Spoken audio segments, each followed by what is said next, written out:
Hello friends, welcome to the India news destroyer. This is Chetan. और Lebanon में Hezbollah के chief को मारने के बाद इजराइल ने रिसेंटली ये कहा है कि अब ईरान की बारी है और वो दिन अब ज्यादा दूर नहीं है कि ईरान के लोग भी आजादी महसूस करेंगे। इजराइल के पीएम ने ये वार्निंग ऑफिशियली वीडियो मैसेज के थ्रू दी है। और जैसे ये न्यूज निकल कर आई, भारत के प्रधानमंत्री मोदी ने इजराइल के प्राइम मिनिस्टर से बात की ताकि क्षेत्रीय तनाव और ना बढ़े। आप ये देख सकते हैं कि हमारी दुनिया में आतंकवाद के लिए कोई जगह नहीं है। क्षेत्रीय तनाव को रोकना और सभी होस्टेजेस को रिलीज करना जरूरी है। भारत शांति और स्थिरता का समर्थन करने के लिए प्रतिबद्ध है। इजराइल के प्राइम मिनिस्टर का ये वीडियो आप देख सकते हैं, इंग्लिश में है, जिसे हम हिंदी में डिस्कस करेंगे। आप इसे सुनिए पहले कि इजराइल के पीएम क्या कहते हैं। I speak a lot about the leaders of Iran. Yet at this pivotal moment, I want to address you, the people of Iran. I want to do so directly, without filters, without middlemen. Every day, you see a regime that subjugates you make fiery speeches about defending Lebanon, defending Gaza. Yet every day, that regime plunges our region deeper into darkness and deeper into war. Every day, their puppets are eliminated. Ask Mohammed Deif. Ask Nasrallah. There is nowhere in the Middle East Israel cannot reach. There is nowhere we will not go to protect our people and protect our country. With every passing moment, the regime is bringing you, the noble Persian people, closer to the abyss. The vast majority of Iranians know their regime doesn't care a whit about them.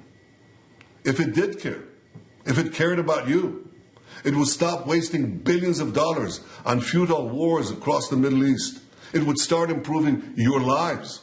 Imagine if all the vast money the regime wasted on nuclear weapons and foreign wars were invested in your children's education and improving your health care, in building your nation's infrastructure, water, sewage, all the other things that you need. Imagine that. But you know one simple thing. Iran's tyrants don't care about your future, but you do. When Iran is finally free, and that moment will come a lot sooner than people think, everything will be different. Our two ancient peoples, the Jewish people and the Persian people, will finally be at peace. Our two countries, Israel and Iran, will be at peace. When that day comes, the terror network that the regime built in 5 continents will be bankrupt, dismantled. Iran will thrive as never before. Global investment, massive tourism, brilliant technological innovation based on the tremendous talents that exist inside Iran. Doesn't that sound better than endless poverty, repression, and war? From Qom to Isfahan, from Shiraz to Tabriz, there are tens of millions of good and decent people with thousands of years of history behind them and a brilliant future ahead of them. Don't let a small group of fanatic theocrats crush your hopes and your dreams. You deserve better. Your children deserve better. The entire world deserves better. I know you don't support the rapists and murderers of Hamas and Hezbollah, but your leaders do. You deserve more. The people of Iran should know Israel stands with you. May we together know a future of prosperity and peace. Friends, Israel के prime minister Iran के लोगों से ये बोलते हैं कि आप हर दिन ऐसी सरकार को देखते हैं जो आपको अपने अधीन करती है। लेबनान और गाजा में आतंकवादियों को प्रोटेक्ट करने के लिए आपको लगातार उकसाती है और हम हर दिन इन कठपुतलियों को मार रहे हैं। मिडिल ईस्ट में ऐसी कोई जगह नहीं है जहां इजराइल नहीं पहुंच सकता। ऐसी कोई जगह नहीं है जहां से हम इजराइल और उनके लोगों को प्रोटेक्ट नहीं कर सकते।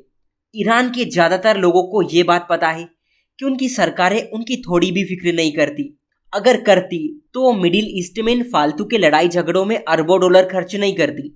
आप इमेजिन करके देखिए कि अगर परमाणु हथियार और दूसरे देशों में जो युद्ध हो रहे हैं उनमें ईरान द्वारा बर्बाद किया गया पैसा आपकी शिक्षा, आपके स्वास्थ्य, आपके देश के इंफ्रास्ट्रक्चर और आपकी जरूरत की चीजों में लगाया जाता तो आप सोच के देखिए।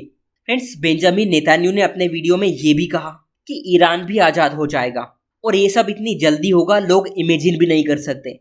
लेकिन अगर ईरान और इजराइल के बीच एक कन्फ्लिक्ट बढ़ता है ना, तो दुनिया के सामने बहुत दिक्कतें पैदा हो सकती है। इस बात की संभावना ज्यादा है कि इजराइल रुकने वाला नहीं है, क्योंकि 7 अक्टूबर के दिन इजराइल के ऊपर जो अटैक हुआ था ना, उस दिन इजराइल ने कसम खा ली थी कि जो भी इसमें इन्वॉल्व है हम उन्हें छोड़ेंगे नहीं। और पूरे कन्फ्लिक्ट के टाइम हम देख रहे हैं, पूरी दुनिया देख रही है कि ईरान किस तरह से हमास, हुतीस और हिजबुल्ला की हेल्प कर रहा है। आपको अगर याद हो तो मैंने एक न्यूज भी ये कवर की थी कि रशिया और हुतीस के बीच एक एंटीशिप मिसाइल को लेकर सीक्रेट डील चल रही है और इन मीटिंग्स को बकायदा ईरान होस्ट करवा रहा है। आने वाले टाइम में ऐसा हो सकता है कि हुतीस को और भी एडवांस वीपन मिल जाए इजराइल को काउंटर करने के लिए, और इन चीजों की खबर इजराइल को भी होगी। ऐसे में इजराइल ये रिस्क बिल्कुल नहीं लेगा कि हुतीस को इस तरह के एडवांस वीपन मिले। यहाँ पर ध्यान देने वाली बात यह है कि न्यूक्लियर वॉर भी हो सकती है, क्योंकि अगर इजराइल ईरान पर अटैक करेगा ना तो ईरान थोड़ी चुप बैठेगा। इसके अलावा अभी तक जितने भी डिप्लोमेटिक एफर्ट्स किए गए हैं उनके कोई रिजल्ट नहीं निकले। ऐसे में लग तो यही रहा है कि मिडिल ईस्ट में बड़ा भूचाल आने वाला है, क्योंकि इजराइल का आतंकवादी संगठन से लड़ना अलग बात है और किसी कंट्री से लड़ना अलग बात। आप इमेजिन करके देखिए, एक तरफ इजराइल होगा और दूसरी तरफ ईरान। ऐसे में अगर मिडिल ईस्ट में कन्फ्लिक्ट बढ़ता है ना तो इससे पूरी दुनिया प्रभावित होगी। दुनिया भर में तेल के दाम बढ़ सकते हैं, ट्रेड और शिपिंग रूट डिस्टर्ब हो सकते हैं। देखना दिलचस्प होगा कि आगे क्या होता है। सो आज के लिए इतना ही। Take care and thank you.